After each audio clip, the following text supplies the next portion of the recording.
Okay, so Ruben, we're back.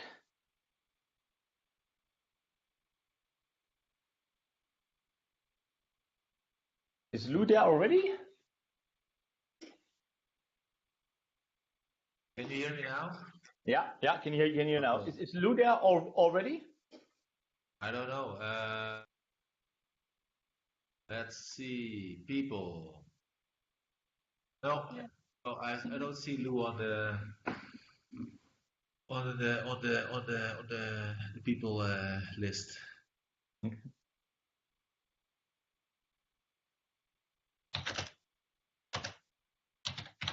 I'm sending him a message.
Hi Lou, we can hear you.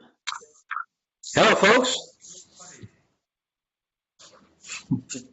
And we can see you. Can you Okay, you can hear me and see me. That's good. Yeah. So I think the connection is okay.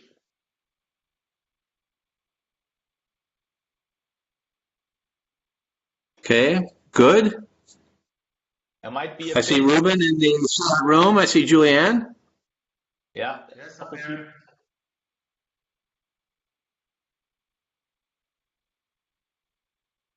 Yeah, there's already quite some people on. Yeah, Julianne is there. There's a couple other people. Is there somebody who has to open this whole thing to everyone, or is everybody hearing us already? Basically, that's a bit my question, or whether somebody has to formally start the webinar so that everybody can hear us. I think everyone can hear us. Yes. Okay. So be careful what you say, Martin. Okay, will do.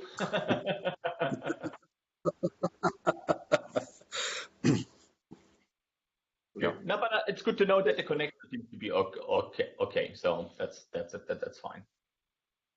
Mm-hmm. Yep.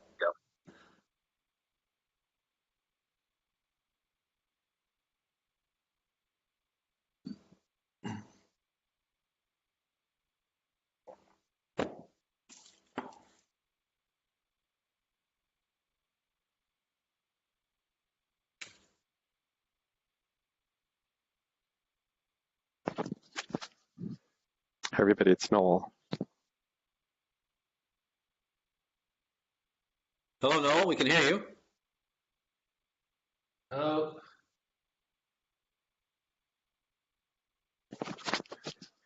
Hi, 1 second.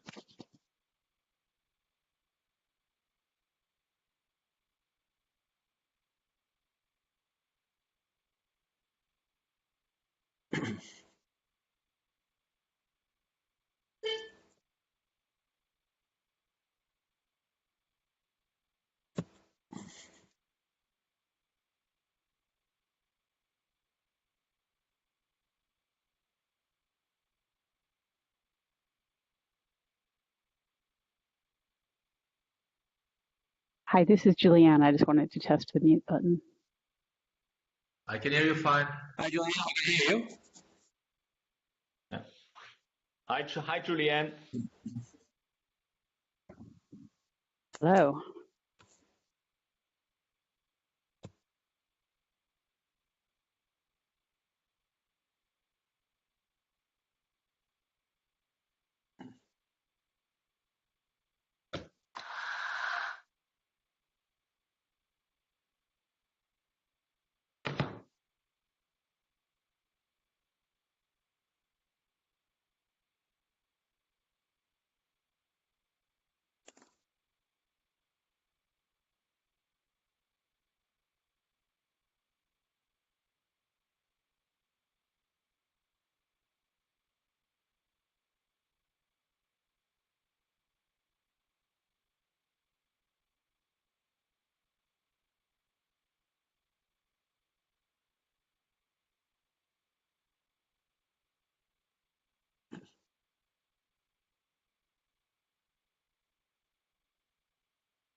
Is my okay. Are we Yeah, recording? we can see your screen, yes. I think we're recording. Yeah, I see something running, so it looks like we're recording. Okay, should we get started? Sure. Okay. Hi, I'm Julianne Alkema. I'm a Senior Climate Change and Sustainable Landscapes Advisor in the Global Climate Change Office at the U.S. Agency for International Development. And I'd like to welcome everyone to our first webinar in the series Land Use and Climate Research by the CGIAR, supported by USAID's Office of Global Climate Change. USAID the Climate Change Office has partnered with the Consultative Group for International Agriculture Research, or CGIAR, for many years. We've worked with a number of CGIAR institutions, including C4, CIAT, CCAFs, and several others as well. USAID has supported research on greenhouse gas emissions and carbon storage in the land sector, monitoring, reporting, and verification, understanding global carbon stocks, fluxes, and drivers of loss, prioritization of interventions, different global initiatives, finance, investment, and more. So this webinar series is designed to highlight some of this work. We're planning to have a webinar from partner scientists from some of these different CGIAR institutions about once a month approximately. We're going to use slightly different formats for different presentations and different platforms, and they'll hopefully all be recorded. We're going to be announcing them and posting the recordings on Climatelinks as well as through the CGIAR. The next webinar is going to be May 13th by Daniel Murdiarso of C4. But first, I'm very pleased to announce our first webinar, Landscape Restoration in Latin America and the Caribbean and Initiative 20 by 20, What is Happening on the Ground. This is hosted by CIAT, the Center for International Tropical Agriculture, and it will be presented by Erika, Romijn, and Ruben Coppus with an introduction by Lou Verchot. So Erika is going to start with mapping out landscape restoration in the region. Erika is a researcher at Wageningen University and Research, the Laboratory of Geoinformation Science and Remote Sensing. She's worked on a variety of projects related to forest monitoring, MRV for REDD+, and forest and landscape restoration. Her background is in forest and nature management and geoinformation science from Wageningen University, where she received her Master of Science degree in 2010, sorry. We haven't gotten to 2020 yet. For the Comparative Research Project on Landscape Restoration for Emissions Reductions, which is a collaboration with CIAT and WUR, she created part of the database and mapped the restoration projects across Latin America and the Caribbean, and she performed a comparative analysis of projects. Her focus was also on assessing climate change mitigation potential of projects and assessing project performance.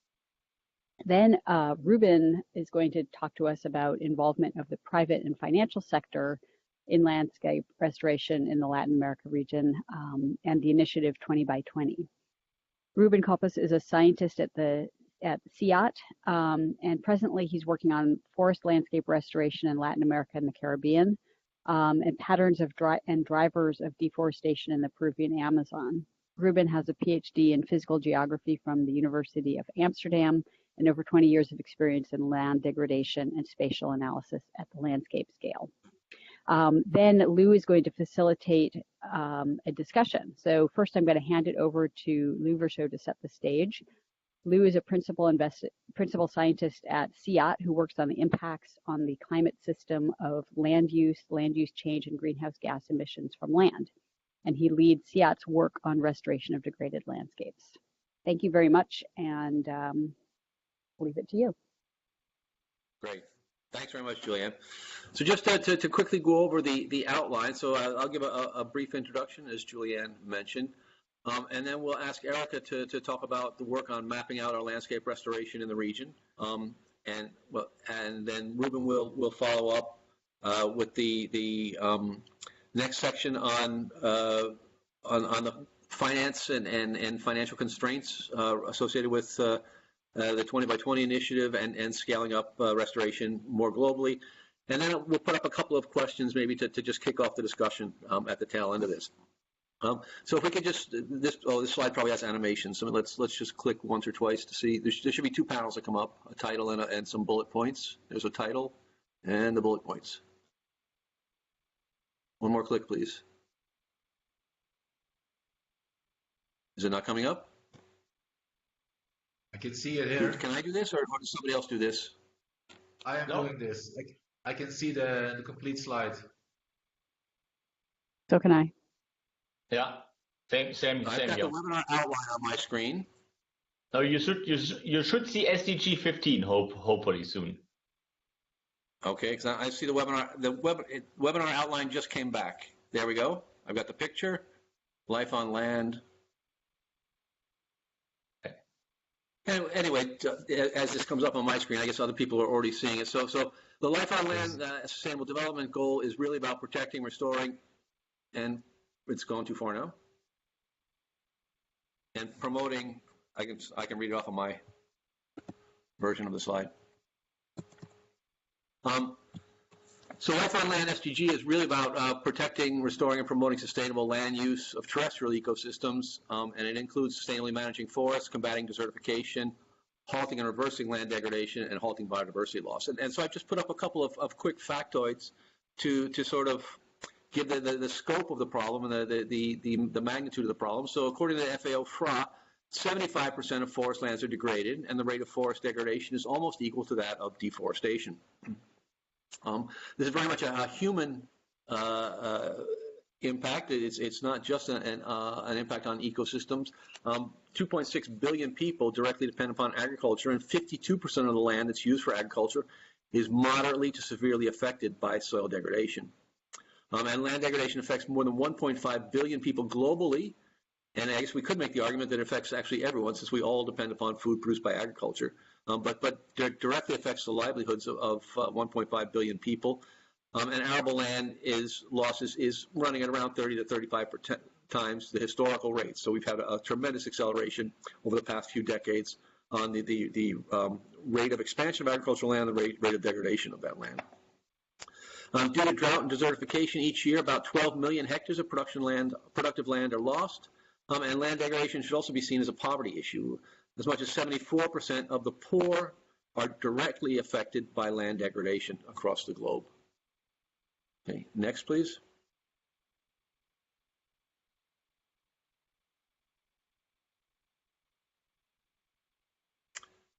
Are others seeing the change? Am I the only one not seeing it? We're seeing it. You're lagging behind. I think you got a delay. Yeah. Right. So to meet these challenges, let me just quickly run through CIAT's restoration research agenda. And so we've identified 4 key areas that we want to work on in our research to support international efforts around the restoration agenda, including 20 by 20, AFR 100 are 2 major initiatives under the bond challenge associated with this. And one of these areas is we want to work on is looking at national policies and policy processes to identify factors that are likely to determine the success or failure of policymaking processes that enable subnational level restoration strategies to achieve outcomes that are effective, efficient, and equitable. And this idea of effective, efficient, and equitable sort of runs through everything that we do at CIAT. All of our research is aimed at improving the effectiveness of programs, improving their efficiency, including cost efficiency, and of course equitable outcomes, because whenever you're talking about land, there are equity issues involved in who has access to land, who gains and wins in increased access or decreased access to lands, and we want to make sure we keep that a main focus.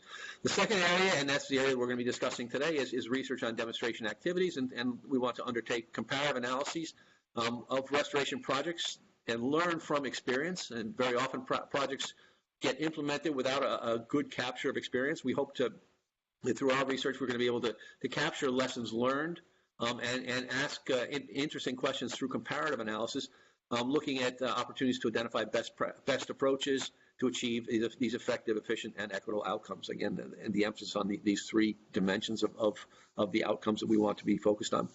We also do research on best practice approaches, and in this we sort of roll up our sleeves and get down on the ground more closely in participatory research to develop improved methods, procedures, best practices, and business model practices for restoring degraded ecosystems and tropical landscapes.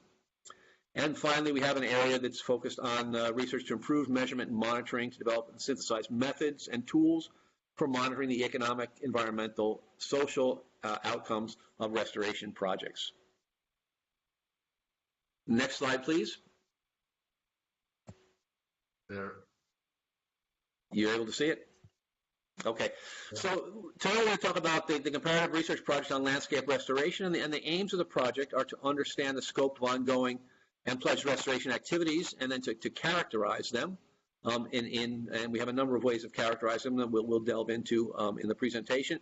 And we want to understand what leads to successful activities and assess the environmental impacts of such projects. And today we're very much at sort of the ex-ante impact assessment, because a number of projects are still in fairly early stages. And it's a bit difficult to assess final outcomes of projects that are only a few years old. The focus of the analysis today will be on Latin America and the Caribbean, and we'll be looking at what countries are doing themselves and what they're doing within the what the international community is doing, and what's happening within the 20 by 20 initiative, which is an initiative that's being championed and led by WRI in the region. And that's really doing a tremendous job at raising the awareness of land degradation issues and promoting countries and other stakeholders to pledge activities to undertake activities to restore degraded landscapes across the region. Next slide, please. And this is my last slide, so then we'll pass it on to Erika to pick up from there. But the comparative research activities that we're going to be looking at today is one is that we set out to map restoration activities, and we produced a database of restoration initiatives, and we have mapped them to the extent that's possible with information that's currently available. We tried to characterize the restoration efforts and perform a comparative analysis of these restoration initiatives. We've derived the typology of these initiatives, and we've analyzed the potential climate change mitigation impact of these projects. And in the second section of this presentation, we'll talk about the involvement of private and financial sector in landscape restoration in Latin America and the Caribbean, and some of the experiences that have been gained through the 20 by 20 initiative. And so with that, I'll pass this over to Erika to continue the presentation. Thank you very much. It's all yours, Erika. Yeah, okay, thank you very much, Lou. Can everyone hear me? Yes. Yes, okay. Yeah, I will start with explaining the database and projects analysis. So we use this framework to populate the database. It's based on another framework that was used by Murcia and Guarigata. So for each project, we entered a lot of information. We entered information about different variables and sub-variables. They're related to geographic location of the project, to project goals and activities and approaches. Also related to monitoring, project funding, different variables related to the social and biophysical circumstances of the project, and also the potential impact of projects. So in the end, we have a broad database with lots of different columns and different variables for each project. Next slide, please. The database is available and published now. You can download it via Harvard Dataverse. It's also available for download on the Lucid portal at Wageningen University, and people are using it already and downloading it. And people can also upload new projects. You can do that also via the scroll story. So we created an extra website which shows the projects and also some analysis about the projects. And there people can also upload new projects to the database. So in total, we have 154 projects, and we group them under different initiatives. Some projects are linked to the initiative 20 by 20, which is active in Latin America and the Caribbean. Other projects belong to the GEF. Those are related to the Global Environment Facility. Others are implemented by the FIP, the First Investment Program, and those are mainly RED Plus projects. Then there are UNFCCC CDM projects. Those are implemented by the Clean Development Mechanism, and those projects aim to reduce emissions. And then there are a lot of local projects, and they act at a local scale, and they're implemented by national governments or NGOs or research institutes.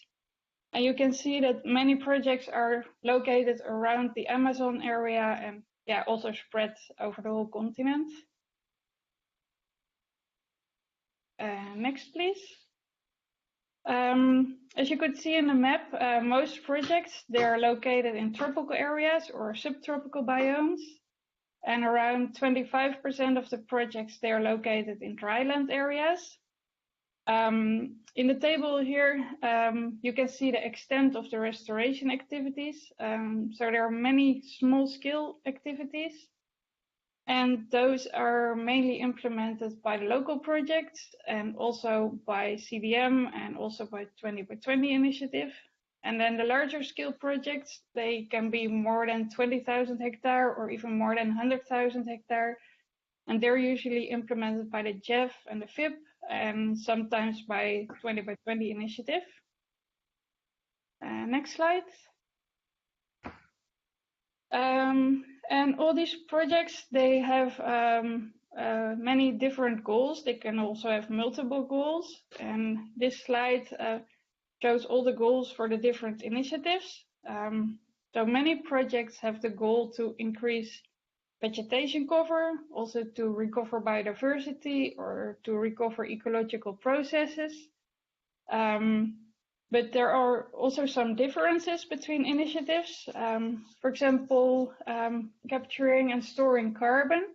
That's a goal for all the FIP and CDM projects, and also for many GEF projects. But local projects, they don't usually have this goal, and they pursue other type of goals. Next slide, please. And then, the projects, they undertake different activities to reach their goals.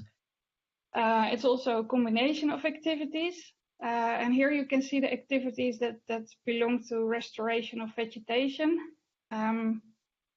Again, the large-scale projects from GEF and FIP, they mainly use natural regeneration and assisted regeneration over larger areas.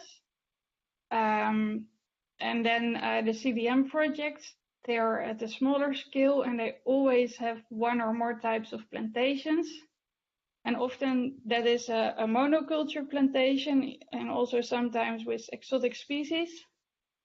And then the local projects and projects related to initiatives 20 by 20, they use a mix of activities. And it's always adapted to the local circumstances, what kind of activities they undertake. Next slide. We also looked into the climate change mitigation potential of project areas. And for this, we performed an analysis. We used those data sets that are listed below. And with this, we created a map that shows the potential additional forest above ground biomass. So it means the areas that are currently degraded or deforested, like how much biomass can they store when they are forested again. And then you see those areas that are surrounding the Amazon and also in the southeast of Brazil, they have a high potential to store more biomass and more carbon. And also many projects are located in those areas. But there are also areas that are white on the map, and those are currently not forests. So these projects that are located there, they, for example, they restore shrublands or grasslands, or they're in mountainous areas. Next slide, please. And this graph summarizes the findings on the map. So those blue bars, they show for each initiative on average how much biomass they can store when those areas are restored. And the red bars, they show the current forest above ground biomass. So you can see that the 20 by 20 projects are currently in high carbon forests, because this red bar is quite high here. The Jeff projects, they are currently in forests with somewhat lower above ground biomass, and they also have a lower potential to store additional biomass. And the activities that they undertake, they're usually regeneration, so it also seems quite suitable that they use this activity in those areas. And then the CDM and FIP projects, they have a somewhat higher potential to store additional forest biomass. And they often use plantations, and those plantations can capture a lot of carbon and store a lot of biomass. So it also makes sense. Next slide, please. Then one of our students performed an analysis for 15 of the CDM projects. And he looked at project performance. So he looked at the trends in vegetation and forest cover change since the projects had started. And he used different data sets and vegetation indices to look at this. And you can see, for example, the two projects in Chile that they increased in vegetation cover, and also some projects in Brazil. So they really had quite a lot of vegetation change. But other projects, they have less change, and for some it's even not sure if they increased in vegetation cover or not. And I think this also shows that restoration projects can be challenging, and yeah, some work well and others maybe work less well. Next slide, please. And yeah, apart from our database analysis, we also performed a survey for a selection of projects. And here you can see the projects that answered the survey, and you can see in which phase they are, if they're starting, ongoing, or finalized. And you can see how much of the project area they restored. So for example, there are 7 projects that are now finalized, but only 3 of those managed to restore the whole project area or a large area. And some of those projects, they didn't restore the whole area. So it also shows that there are challenges for those projects. Next slide, please. And then we asked the projects how they rated the success of the activities that they have undertaken. Well, they found natural regeneration to be very successful or somewhat successful. And other activities such as establishing structures to facilitate colonization for fauna species, or assisted regeneration, or different types of mixed plantations, they were also seen as very successful or somewhat successful. But other activities where there is a larger red bar in the figure were less successful. So, for example, monoculture plantations were sometimes not successful. and restoring the fire regime or fertilization, they were not always seen as successful activities. Next slide, please. And then we asked which type of data and methods they used to monitor progress towards their goals. And all projects, they ticked several boxes. So it means that they used multiple types of data, and they also found multiple types of data very important or somewhat important. So they always use a combination of ground data, community monitoring, spatial maps, satellite data, and other types of data for monitoring. Next slide, please. And then my colleague Ruben, who will talk later, he performed an analysis to find different typologies for restoration. He used multiple correspondence analysis on a subset of 97 restoration projects. And he used all the variables that are in the database, and then he found that the main defining variables are related to area under restoration, the total costs involved, the type of funding, and monitoring efforts. And those variables together, they define 3 different typologies. And those typologies, they are listed here. So the first one relates to the large-scale, high-budget projects, and the project from Jeff and FIP can be seen in this category. Those are funded by international donors, and they have a sound planning, a baseline, and a monitoring plan, and they also address the impact of the project. The second group are projects funded by international investors. They usually don't have a complete planning,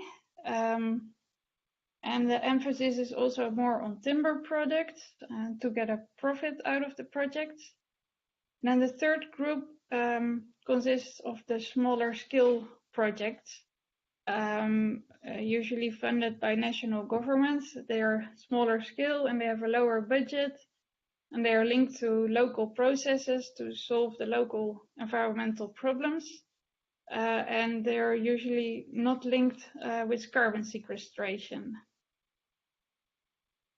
Next, please.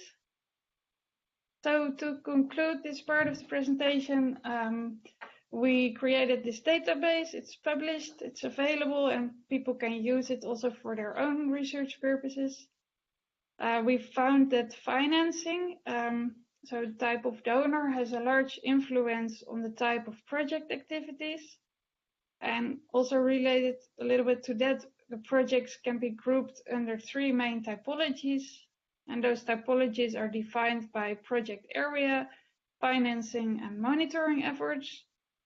Then from our analysis, it showed that most common activities include natural regeneration, assisted regeneration, and plantations. But from our survey, we could see that natural regeneration is regarded as most successful activity. And then also the survey showed that monitoring of projects is a complex process, and it requires multiple types of data streams. So this is the concluding slide of my part, and then I would like to give the word to Ruben. Thank you very much, Erika. So the second part is about the involvement of the private and the financial sector in restoration activities. I will first discuss very briefly, I will give very briefly a critical analysis of the initiative 20 by 20, and then I will move on to the bottlenecks that the financial and the private sector encounter when investing in restoration activities, and also how they address these bottlenecks. This study was conducted through interviews. We had 26 interviews with 23 different financial, private sector, financial sector, most of them associated with initiative 20 by 20. We used a questionnaire for these interviews, so they're structured interviews, and these questionnaires were addressing the goals, motivation, social and environmental impact, areas, investment interest, financial instrument they use, monitoring and science, and of course the bottlenecks they encounter and how they address these bottlenecks. So a brief critical analysis of Initiative 2020. When you look at the figures, then you can see that there's $2.6 billion pledged. But if you go in the field, you cannot find these 2.6 billion. So we were wondering, how can you explain this gap? So what is happening is that these 2.6 billion dollars are pledged but not deployed. Many investors are still in the process of raising capital and making its first close. So the money for this fund is pledged for 20 by 20, but it's not yet operational. And many funds are in this situation. There's also some overlap in commitments. As technical partners and developers will likely raise capital from the same funds, and investors, but again as financial partners. And then thirdly, there's a reality on the ground, and I will address that later with when I discuss the bottlenecks and the solutions. A point of critique that was often ventilated by in the interviews is about that there's missing a leader that can develop landscape restoration plans, a landscape plan that has an investment component and then can find the different flavors of capital that are needed to support it. And then if this is set out, then the different financial members could join in. So they're expecting a bit more leadership. And another point of critics is that many countries that commit to the bond challenge or Initiative 20 by 20 or AFR 100, they do not know how to implement at scale. There is this very often little coordination between the national plans and the subnational government. So this could be improved as well. So when you talk about bottlenecks, the main problem is that traditional financing is not working. So a lot of investors, they perceive landscape restoration as a high risk investment. It's associated with high costs. Credit underrating is high. Due diligence is very high, and finding partners as well. I mean, credit underrating is high because many enterprises do not have professionally audited books or financial statements.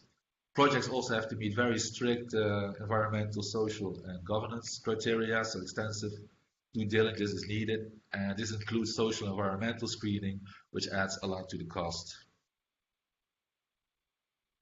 Most investors have a time frame of about 4 to 5 years, which might be okay for some commodities, but for other, for example, plantations of native species, this raises problems because in the case of plantations, you have no liquidity for 20 years.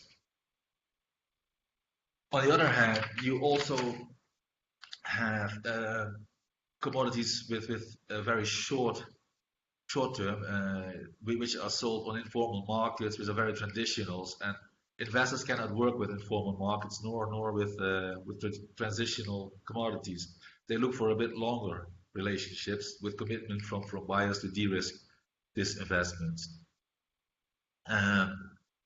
Land ownership, if a farmer does not own the land, then there is no conventional collateral, and so that makes it difficult for investors to get on board. And there's also an internal problem in some companies with financial accounting, because forest and landscape restoration is new to many companies. It's still seen as a negative expenditure, and companies tend to reduce the cost of negative expenditures.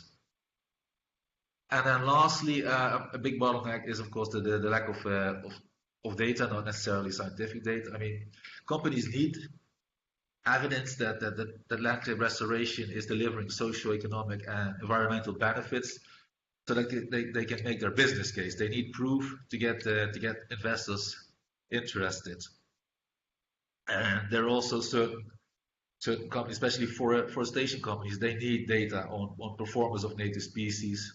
They need to know what is the time to harvest, which species to choose, how to combine them to improve performance. So if you look at possible solutions, then for the high risk, blended finance is by far the best financial instrument to de-risk more traditional investors. Blended finance is a strategic use of public funds for the mobilization of additional finance. The most common types of blended finance are risk guarantees. These are in general financed by grants or junior equity. This is capital that is willing to accept high risk, to take the first loss.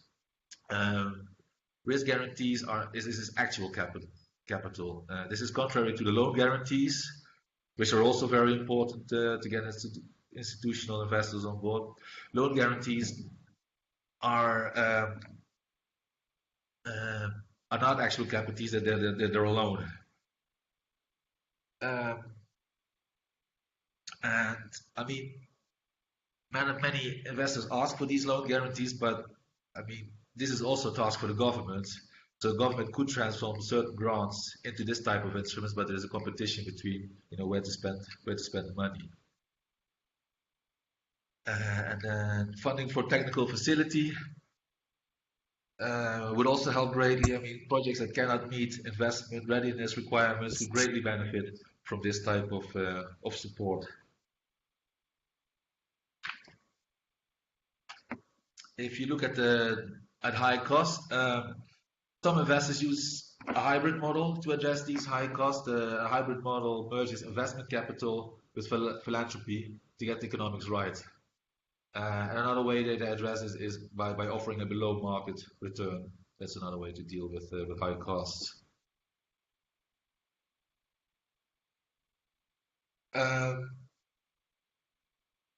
Support for multinational with blended finances, such as concessional loans for the first years, would help reduce the time that financing is needed by the private sector. If you need 7 years and the first 2 years could be financed by the multinational, then you only need 5 years, and that would shorten the period. And it would make the investment much more interesting for private investors. And for example, if you're talking about plantations, then you need patient investors because the first 20 years you will have no liquidity.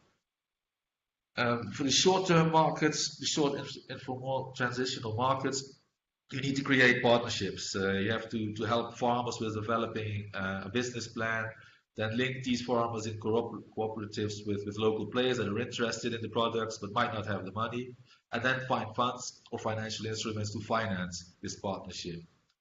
To make a partnership like this or an enterprise a commercial success, you need to cover the whole value chains. You need a big buyer in this team, otherwise it will get very, very difficult. So you need an inclusion of the value chain. If you're talking about communal lands, you can use innovative financial instruments such as group lending. Group lending is based on social peer pressure and can be regarded as social capital.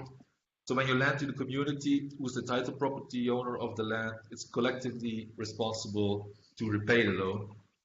And to make a system like this work, you need good governance. So you would have to invest also, and you have to support elected community government structures that can exercise proper oversight of their individual landholders to make sure that they're complying with the part of the agreement.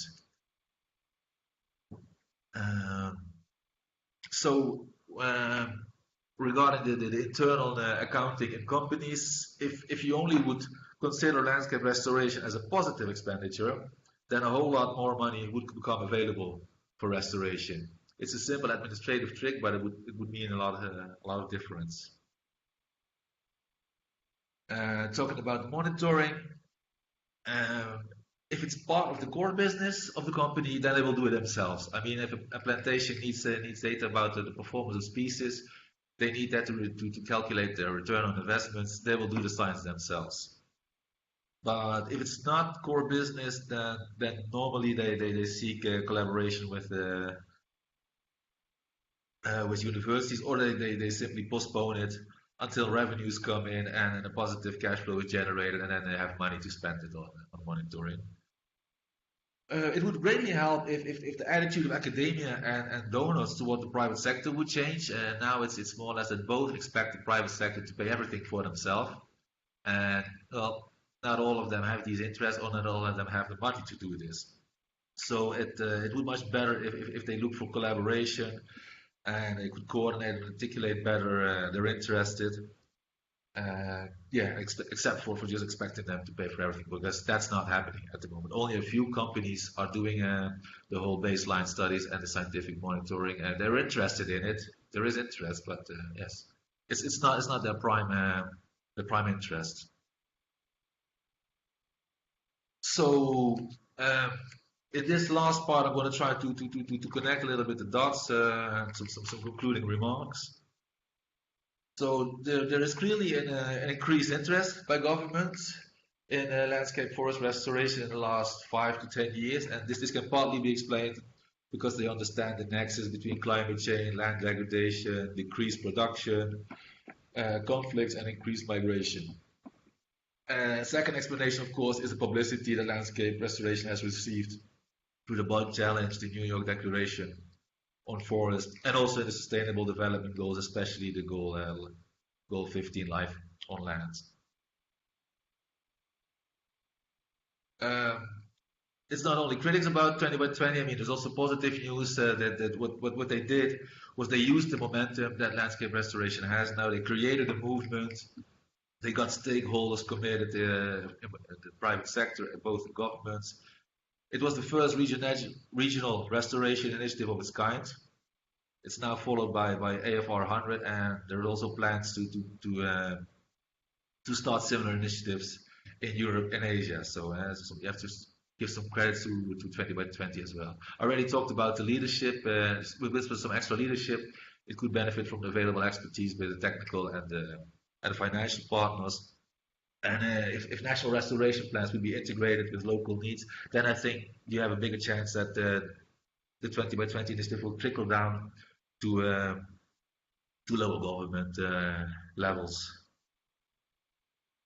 So if you look at the bottlenecks, I think one explanation is that it's still in its infancy. It's still a relatively new idea to bring impact investors in landscape forest restoration and forest landscape restoration.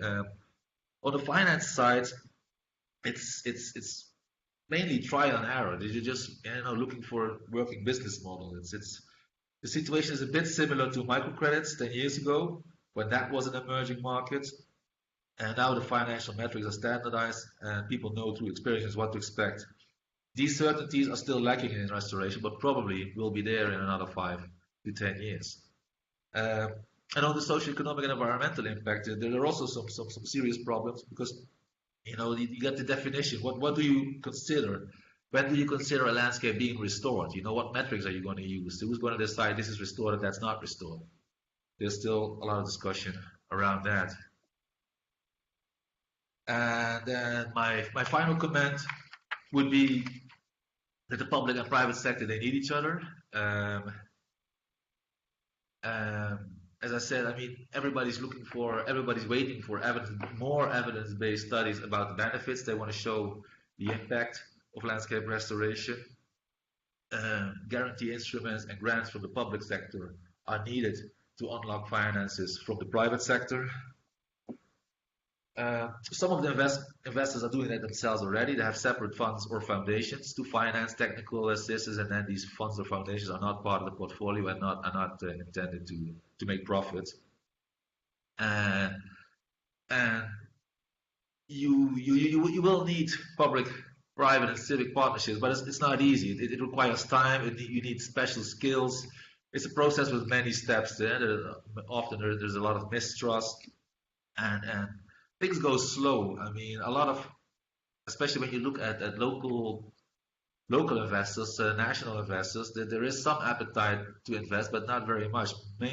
Most people still prefer to invest in capital, infrastructure, real estate, or equity in the USAID.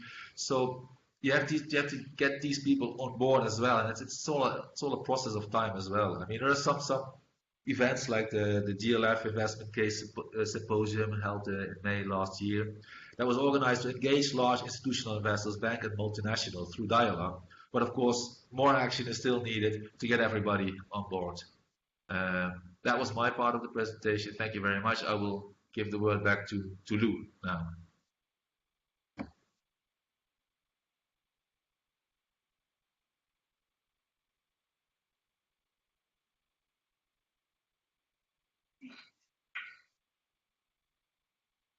Hoping that Lou is still there. Yeah. Well, I think he has a delay. Sorry, I muted my mic. Can you hear me now? Yes. Okay. So I put together just a couple of questions for us to consider, to launch the discussion based upon some of the lessons that we've learned through this research. First of all, we've seen that funders have different objectives and therefore different roles to play in these national restoration initiatives. And different funders implement different types of activities. So what does this mean for scaling restoration activities and making serious progress on the land degradation problem? And we've seen that national and subnational investments are still small scale. How can and should governments lead towards transformational change? And I think that goes back a bit to the discourses that Ruben was putting forward from the private sector, where the private sector wishes to have more input and support from the public sector, and the public sector is a bit reticent to put up the resources to do that. So maybe we can discuss that a little bit. Next slide, please.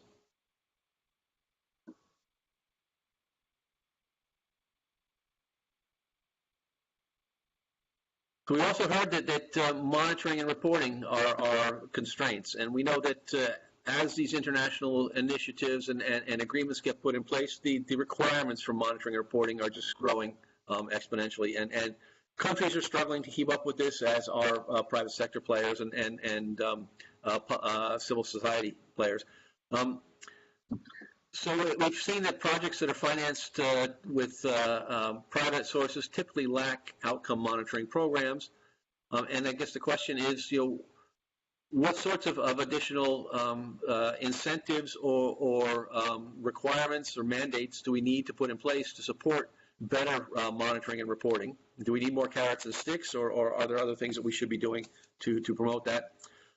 Small, low-cost projects are typically funded by subnational governments, and they have only rudimentary monitoring systems.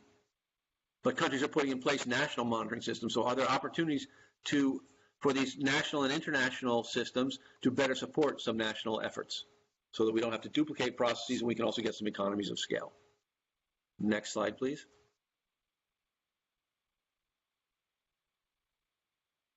And finally, on the finance questions, contrary to expectations, private sector finance has been challenged to find scalable models. As an alternative to impact investing, should we focus more on supply chain types of approaches should these get more focus? If we do that, then how do we expand efforts beyond the limited number of commodities in which such approaches are applied or could be applied, and take on more societal benefits? Finally, how can we make sure that society's priorities for environmental services are targeted with the limited funds that are available? So with that, I think we'd like to maybe open the floor for discussion. I don't see any questions coming in on the chat, but if people want to, if are more comfortable writing in the chat, I'd be happy to curate that and keep track of questions coming in on the chat, or people are, I guess, free to take the floor and discuss directly. I guess, Julianne, you'll moderate this discussion? Oh, I thought you were, but I can. Either way. Either one is fine. No. Okay, so I'll go ahead and moderate. So if we can get some reactions or some questions from folks who have been listening, we'd be more than happy to take those and direct them as necessary.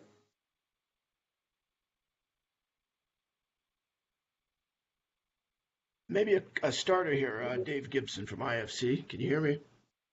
Yes. Yes, we can hear you fine. Great. Hey, listen, thanks very much. I enjoyed it.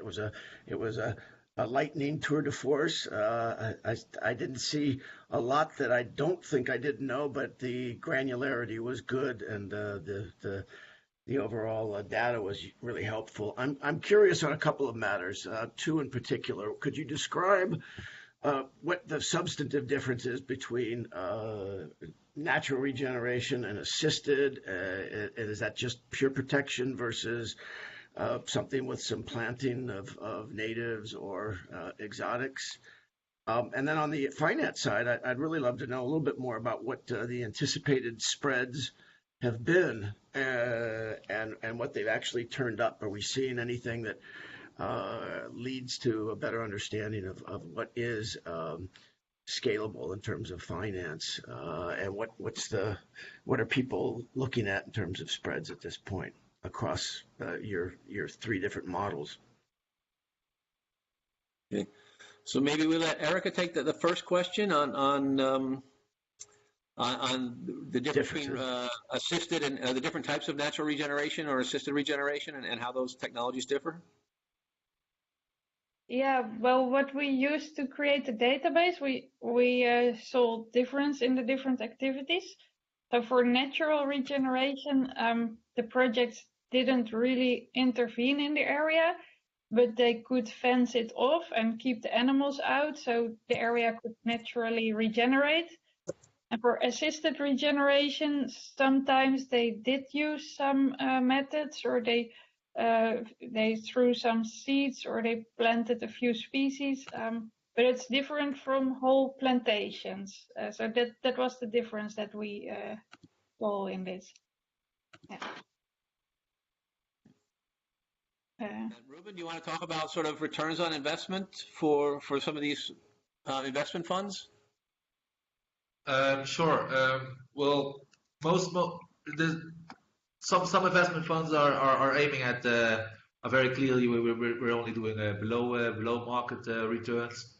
If you invest in us, you're doing for a better world, to doing public good, not to get high financial returns. And another group is aiming at somewhere between below market and market confirmed rates of return. I haven't spoken to anyone who could offer above market returns. Mm-hmm. It depends a little bit on the structure they have and what they're financing. Yeah, but in general, it's somewhere between below and market confirmed. Okay, and what types of activities are they trying to get these returns on? Because you had indicated it was sort of a limited set of activities. It's very plantation forestry. Pardon? Is this mostly plantation forestry? No. It's very varied. I mean, some are investing more like indirectly in environmental impact. They're investing in ag tech companies that produce water filters, cheap water filters, easy to use water filters. Others are working on native species plantations. Others do mixed plantations. Others are using bamboo, for example, which is completely new. But very many are also are financing harvest, coffee harvest or cocoa harvest, so very short-term credits. Others are doing microcredits. So the range of what they're investing is very broad. There's not one thing particular. Well, if there's one thing comes out, it's cocoa and coffee. That's what most investors are investing in, and wood, whether native or whether exotic. Mm-hmm. Okay. Dave, does that answer your questions? Yeah, I guess the technology spread's a little vexing.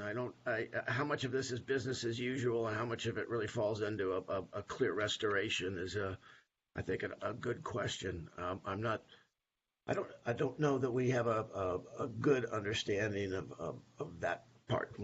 What's really running into this space, and is it just an awful lot of things that have been going on? And somehow I've not now gotten Jeff or some other support for it. I don't know. It would be useful really to know where this seems to be working. I think the most important thing to really know a little bit more about would be kind of the conditions, the qualifying conditions, if you will, in terms of land and governance and access, security of access to land, and how they're dealing with the overall land piece of this. And I would imagine that has a big difference, makes a big impact on the viability of the investments. And so I'm wondering whether there's not some criteria that have been shaped up that says these are the 3 or 4 or 5 things that have to be in place in order for restoration to be effective. We talked financial, we've talked a little technical, but I'm not sure we've talked about institutional and governance issues yet. So, yeah. So, I mean, our impression is that a lot of it is business as usual being relabeled, And I'll ask Ruben if he wants to speak that a little bit, or Erika. But we do have the impression that some of it is business as usual being relabeled, but there's also, I think through the 20 by 20 initiative, been a big push for some of these private funds that initially were focused on afforestation, reforestation, to also branch out into the restoration space and pick up some of these activities. Let me, before I let anybody answer, there's just a couple of there's questions that have come in along the same lines over on the chat. There's a question from Stephen Doyle that says, who do you see as the major private sector stakeholders in land restoration? Are incentives correctly aligned to encourage their participation? Eric Hyman has said, did the definition of restoration include timber plantations? So again, that goes to, is this business as usual, or is this, it's being relabeled? Are some potential sources of financing for restoration of low-cost carbon forests that are important for biodiversity? For example, the example is Madagascar, not exactly in this region, but I think the example is probably very appropriate. Ken Andrasco, oh, Ken's online. Hi, Ken. What do we know about the 20 by 20 claims for large private pledges? Is there evidence that they are serious in trying to find the funds, or is this largely CSR public relations? Are there success stories? Excuse me. And Ken's second question, have models created conditions identified where private investment in FLR is likely to work best?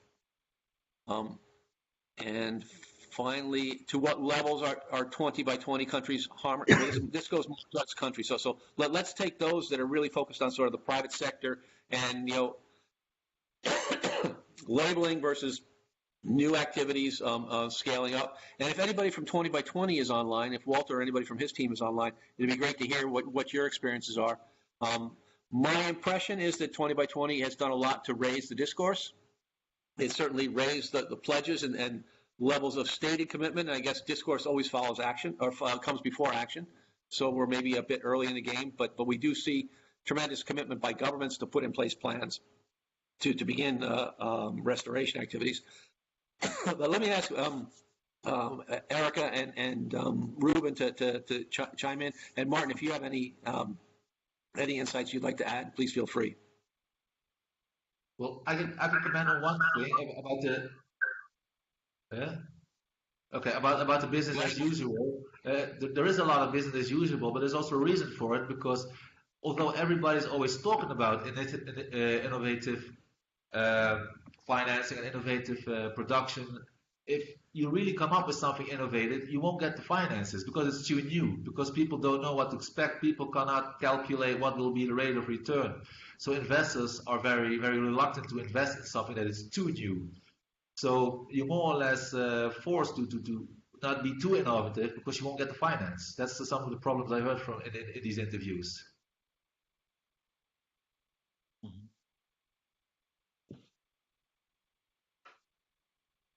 Yeah, I can. So maybe very quickly on this is Martin speaking, on the question of the definition include timber plantation. I mean, already said, I mean, it's clearly that this restoration agenda is shaped from different sides. There's different stakeholders having their own objectives, and it's, for some extent, we see the climate motivation, CDM and some of the World Bank, let's say, projects are going really in that directions, and CDM and these timber plantations are certainly part of it. And in other ones, you have these very different, more, give nature the space to recover kind of objective, and that is all labeled under this restoration things. At least that's what we find in these project proposals. So you find activities across the board, and as was shown, they work reasonably well or not in different environments. I don't necessarily feel like I can say something on the stakeholders, but that's, I think Ruben and Lou maybe should try to pick that up. The question on Ken on what conditions are most favorable for private investments, that's something that we haven't really done, because at the end maybe that wasn't very clear from the presentation, but also when you look at these assessment of typologies, is that we didn't find really any major relationships between where projects operate and what activities do, and the kind of chemical, natural conditions of the project. So it's actually really driven mostly by donors and what they want. So and that was a bit the point that makes it quite hard to scale, because it's mostly, okay, there's a donor that they are funding this type of activities and these are being done, without necessarily having a good reasoning about what can work well in one certain condition. So that's what we're seeing at the moment, but it makes it actually quite hard to scale. So in terms of have these models being created, I mean, there have been ideas around that. So these, now where can you have the highest potential of regrowth? You mentioned about, there was I think Dave made this point about institutional and governance kind of things. So the ideas are there, but we haven't come across that, and we definitely don't see that pattern in analyzing this database.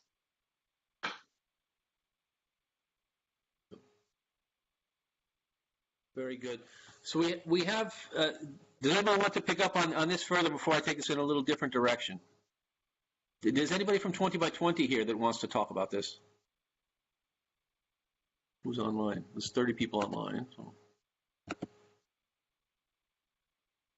Is anybody from Walter's group here?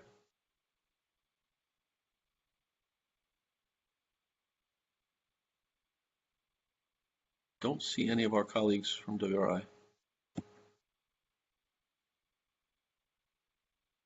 Okay, let me go back to some other questions then. So we have a question,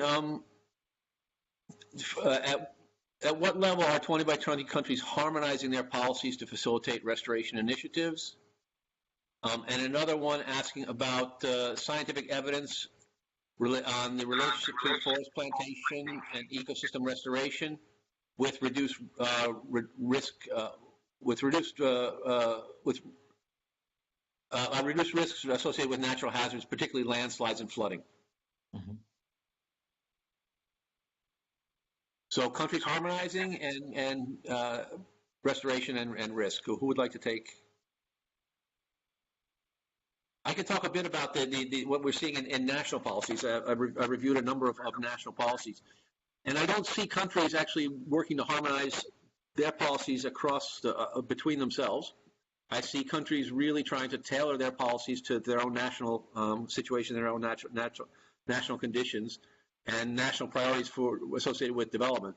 So if you look at the situation in Brazil versus Colombia, for example, is very different. Colombia has a lot more sloping lands that are being degraded and is focused a lot on some of these areas, the highland to lowland transition areas, as areas where they want to be focused. In Central America, a lot of it is associated with desertification in the dry corridor, and how to deal with restoration in semi-arid environments.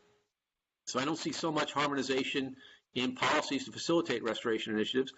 We do see some innovative approaches. Colombia has a carbon market, for example, and an offset market, and they're looking at connecting land-based mitigation activities with that market, and so there's opportunities there for restoration, I think.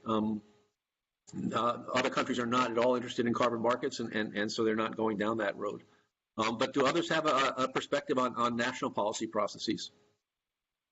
And don't think it just has to come from us who are presenting this research. We'd like to hear everybody's experiences.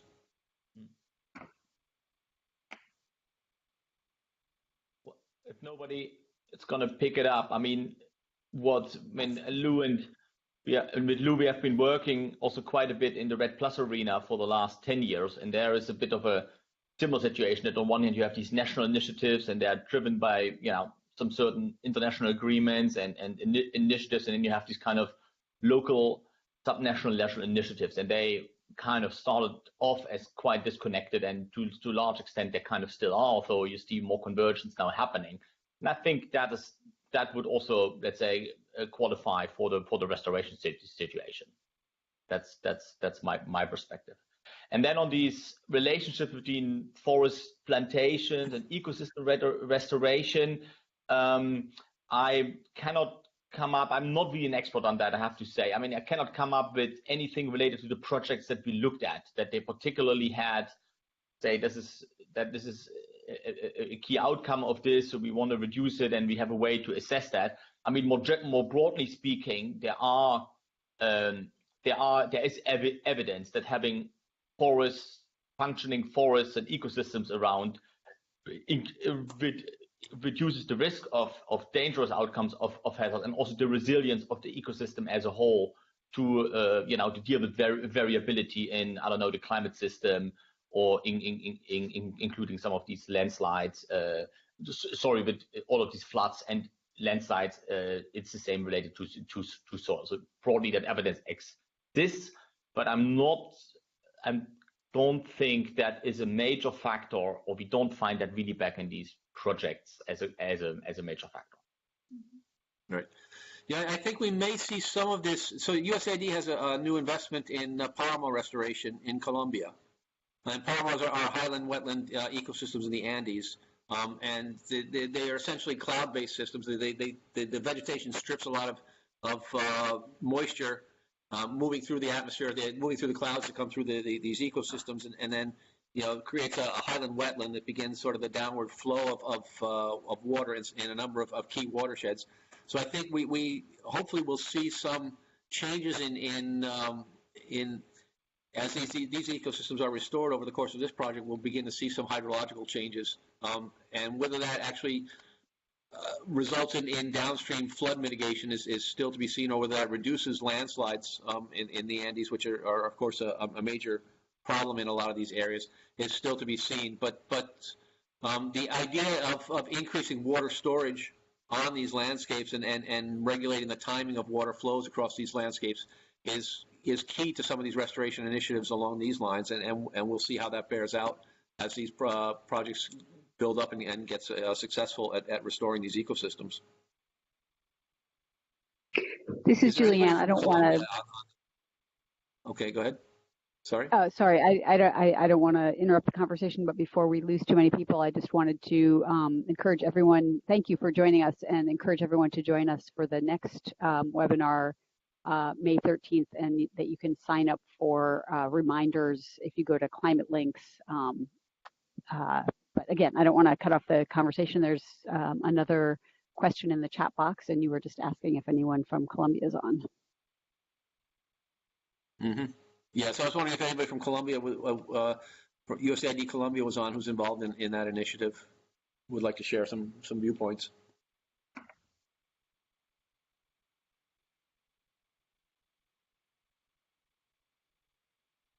Maybe not. Okay. And so we have a question from Christine Nagara. It says the point about better attitude of research institutes towards the private sector. Are there any specific strategies used by the CGIAR to improve this?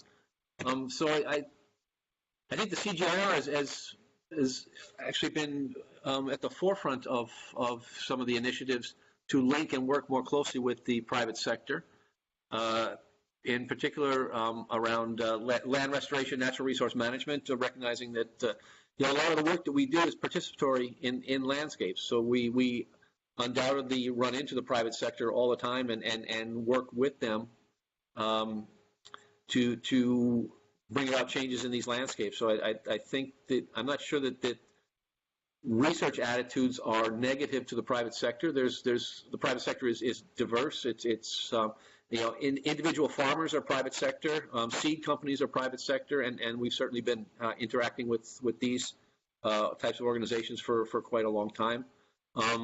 We do a lot of work on supply chains and value chains, and trying to improve the efficiency and equitable outcomes of better value chains, linking farmers to markets, connecting farmers with ways to sell their products. So I think we've been fairly constructive with that. And CIAT has been a pioneer of what's called the link methodology, which is specifically about market analysis, market research to link farmers with markets. The point was noted of the presenters on their interviews with private sector folks. So Ruben, do you want to take this a little bit? Well, I know that now in this new initiative for the European Union, they got the same problem that the donor says, well, we're not going to pay for the private sector. And so, yeah, there is some negotiating now, trying to convince, I mean, CIAT is already on board, but now the donors have to be convinced that they will accept the participation of the private sector. which is very important in this case, the cacao case. Yeah.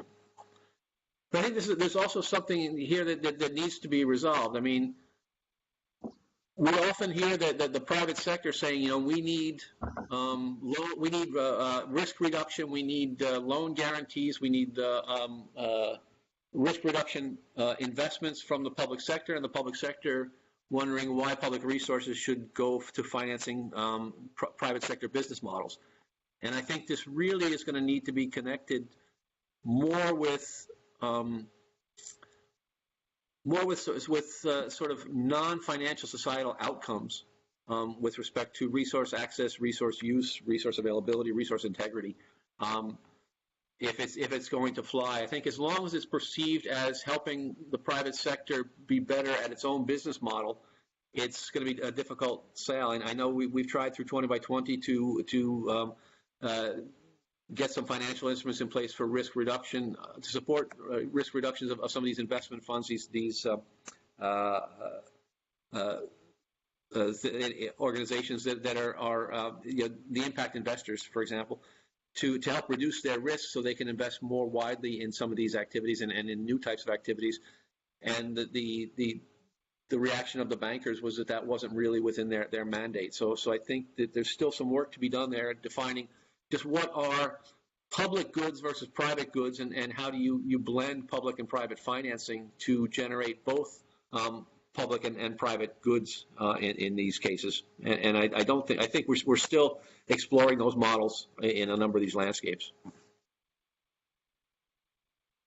Yeah, I can add to that multilaterals will not finance loan guarantees or risk guarantees, because that's way too risky for them. I mean, they're AAA institutes. They have to care about, they have to protect their status, and if they work on their own balance sheet, they need a return on their investments. So they will never get into it as long as they're working on their own balance sheets. If they're working with other funds, then they might do it via indirect lending. But these risk guarantees and loan guarantees are mainly a task of governments, and they should decide what to use for grants, what to use for financial instruments. But the multilaterals will not get on board with these types of guarantees. Mm-hmm. Yep. Very good. If there are no other burning questions, I think we've come past our hour, so I think it's been a very good discussion. Hope people have found it useful. I agree with Dave that a lot of it is that nothing new, but perhaps a new level of granularity in our understanding, and perhaps some objective confirmations of what a lot of people were thinking about what was happening in these landscapes, and perhaps answering some questions with some more objective information about just what impacts are being achieved on the ground and what's the potential going forward. I'm still cautiously optimistic about the restoration agenda. As I said earlier, for me, discourse comes before action, and we're certainly in the discourse stage. We certainly see a lot of interest of national governments and efforts by national governments to expend resources to put in place plans, and hopefully we'll see more and more implementation as time goes forward. I don't think we have a whole lot of choice, given the magnitude of the problem and the importance of land in meeting aspirations of societies as we go forward in facing climate change, population growth, food security issues. But hopefully we'll see more actions towards more sustainable landscapes in the future. So with that, I guess I will turn it back to Julianne for any closing remarks. Thank you, Lou, Erika, and Ruben. This was really informative and helpful to have this perspective, and I appreciate all of this work. And thank you to everyone who joined us on the webinar. Again, please sign up for notifications at Climatelinks. Just click on subscribe at the top. And we look forward to talking to you on May 13th. So thanks a lot. And I'll end it there. Okay, thank you all. Thank you. Yeah, thank you. All right.